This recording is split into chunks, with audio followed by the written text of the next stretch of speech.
ამ პროცესსაც მთლიანად და კონკრეტულ დაკავებასაც საერთო არაფერი არ აქვს კორუფციასთან, ბრძოლასთან, იმიტომ რომ რეალური მიზეზი არის ხალხისგან წლების განმავლობაში მოპარული ფულის გადანაწილება. მოპარვის პროცესი მიმდინარეობდა ამდენი წლის განმავლობაში. საქმის კურსში იყო სახელმწიფო მთლიანი ვერტიკალი ამასთან დაკავშირებით და ახლა უკვე გვაყურებინებენ აი კლანურ ბრძოლებს.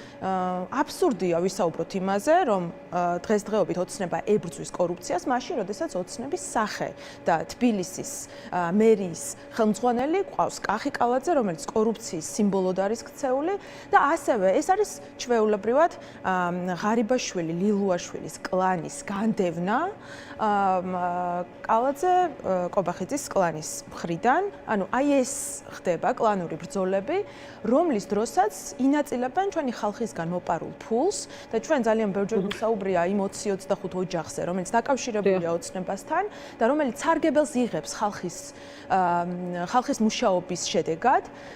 აი ამ ყველაფერს გვაყურებინებენ. დღეს ჩვენ ვნახეთ ოცნების პრემიერის მხრიდან განცხადება გაკეთებული, რომ თურმე მან ახლა გაიგო, რომ საშინელი ფასები არის პროდუქტებზე, ელემენტარული საჭიროებების დაკმაყოფილება ვერ ხდება ჩვენს მოსახლეობაში და ავალებს ახლა რაღაც კომისიის შექმნას, ავალებს გამოძიებას და მე მინდა შევახსენო ის სუპერმარკეტების ქსელების ხელმძღვანელები და წარმომადგენლები, რომლებიც არიან და რომლებსაც აბრალებს ძალიან დიდი ბიზნესი. ესენი არიან ყველაზე მსხვილი შემომწირველები და დაკავშირებულები. დაკავშირებული, რა თქმა უნდა, დაკავშირებული ოცნებასთან.